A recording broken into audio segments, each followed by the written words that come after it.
Hello guys, this is Matrix Ray, and I'm showing you some resolution comparisons between native 1440p versus native PS2. I will also be doing some frame rate testing and show you guys the best settings for Robotech Invasion. We are using a custom resolution of 2560 by 1440p, native, 16 times the anisotropic filtering, automatic. Mip mapping, full direct 3D. We are using 16 times MSAA at 16 times MSAA at 1440p. The game costs around 2.7 gigabytes of video RAM. We are using accurate date fast default. Texture filtering of display and FXAA shader are on as well. Texture filtering bilinear PS2. No HUDs seem to be blocky in this game, so I have it on bilinear PS2, which filters it, which is good. A renderer is Direct 3D 11 hardware as well. We are also using MTBU. If you have more than 3 cores, I have 6 cores. You can turn this on if you want. I have had some slowdown on this game with it on, but if you really want to, you can turn it on as well if you're having more slowdown with it off. I don't really recommend it, but it's always recommended to turn on just so you can get the better experience. This game targets 512 by 448, and the game also targets 30 frames per second. So let's check this out. This is Robotech Invasion. As you see, native PS2, this looks very, very blurry. The ground looks extremely blurry, and there's a lot of shimmering as well, which is unfortunate. The trees look very blurry, and there's once again a lot of shimmering. There's Anna right there. That's the name of the girl that I'm with right there. So if I go to native 1440p, you can see that she is a lot clearer to see from the distance. Step back even further. Oh, there's a tree right there.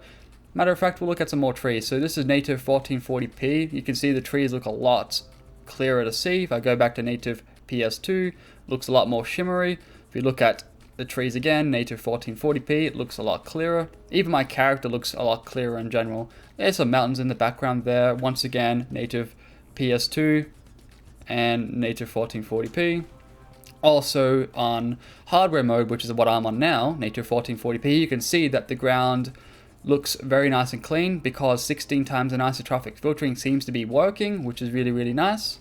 So I appreciate that. If you look at the HUDs right here, the number 60 and the number 8, that seems to be very blurry, but this is a PlayStation 2 game with PS2 HUDs. They have not aged all that well, but there's my HUD around here, all around my character, and yeah, it's aged, unfortunately.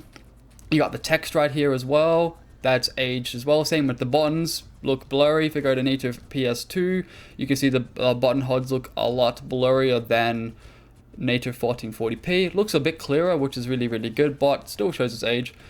If we go over here, let's see if we can drop some frames per second. I'm on a motorcycle right now, so I'll just go down here. I do want to mention there is a problem on OpenGL and Direct 3D 11 that if you use the night vision like this, you can see that it's a little bit inaccurate. If I go to native PS2, you can see that it's pretty much no better because it's blurrier, so it's kind of hard to tell if it's accurate or not. But at least when the higher upscale this game in resolution, the more inaccurate it gets. I've super sampled this game from 5K down to 1440p, and it gets really messed up at 5K. It gets really, really bad. Now, unfortunately, I can't seem to find a fix as well. Oh, she died. Yeah, I can't seem to find a fix for it in the hacks.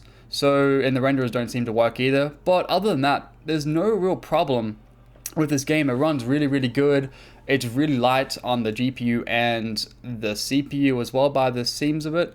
I do not recommend MSAA on this game. I just turned it on to benchmark my video RAM, 2.7 gigabytes of video RAM, so it's pretty steep, not gonna lie, but that's about it. Yeah, thank you guys for watching.